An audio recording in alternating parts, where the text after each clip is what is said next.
I'm hoping to get your thoughts on finishing this sentence, and that sentence is, even when you walk out of the best film school upon graduation, you are... Oh,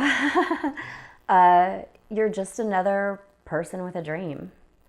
Really, that's it. I think, being 19, 20 years old, I didn't know what to do with the best film school education in the country, right? I was just a 19-year-old skipping class half the time, not really realizing what I was being given until later. So, but hindsight's 2020.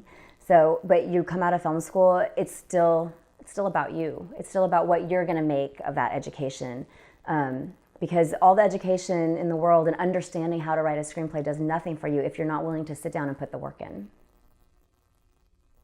Interesting. How long after did you have that realization? I think that realization came when I took that 6 months, I think. Because I really, until then, I don't think I was working hard. I just thought it was going to come to me, and then I realized I've gotten off track. I've got to do this. And that's when I realized it. Right. When did you go back for your master's? I was a lot older. I was in my 30s when I went back for my master's. And so it's in juvenile delinquency? It's in criminal, my master's degree is in criminal justice, and I focused on juvenile delinquency and cybercrime. Wow.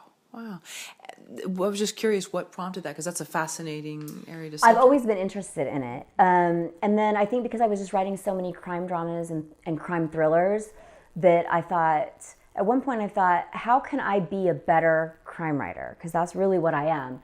And I made a list of things, and on that list was get a master's degree. And so I did that. Also on that list was to go through one of the citizens academies for the police department, which I did that. So I learned so much from all of those things on that list. And you apply that now to the stories, Yeah. and also too in terms of the victim and maybe their reaction or their falling prey to someone. Absolutely. I mean, in my criminal justice program, we actually took a victimology class, which I didn't know that even existed. That there's a whole study of how victims are treated by the system, how they react, the proper way to deal with them, primary and secondary victims, and all of these types of things. I didn't know anything about that. So that was a big eye-opener too, just learning that type of stuff. And then also being able to sort of condense that material and use it to help other writers because it's very difficult to research. Like, I can't call a probation officer and say, hey, I've got a character who skips probation. Can you tell me how to do that? Like, they're never going to tell you that because you might have a brother who's trying to do that. So that's very hard stuff to research. So by getting the degree gave me some legitimacy also, because everyone in my class was in law enforcement. They know I'm an actual screenwriter. Now I can actually call them and say, I need your help with this. So that was actually a big help too, that was completely unintended. Interesting. Wow. So victimology, that's incredible. And so that plays a lot into a lot of the stories in terms of people wanting to believe someone's good. I mean, because I think we all can see ourselves as victims in a lot of ways. But I know that that's a big part of certain stories, and that you have good intentions and then you're duped, kind of thing. Well, it's not just that. There's also, and this is where, we get into a lot of political correctness when we try to have these conversations, and we shouldn't, because we need to have honest conversations about them. But at what level do victims play a part in being victimized?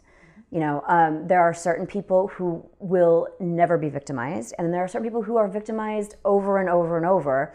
And and again, we get so caught up in trying to just convey this idea that it's not the victim's fault, it's the perpetrator's fault when something happens. They were the ones that made the choice to commit the crime. The victim was the victim, which is important. But what is it about certain people and their mannerisms and their choices that make them fall victim when other people haven't? And so a lot of it is studying that, which I find incredibly interesting also. And so you've been able to use that in, it sounds like, a lot of the characters that you write. Yeah. Mm-hmm. Yeah, I try to incorporate a lot of that kind of stuff just to give it the authenticity that I think it should have. And And I try to bring up some of those questions, right? These ideas, at least let people think about them as, even if we don't make a concise statement about them, that there's this idea that you could be semi-responsible for what's happening to you. So I try to bring this up and then let people talk about those things later on.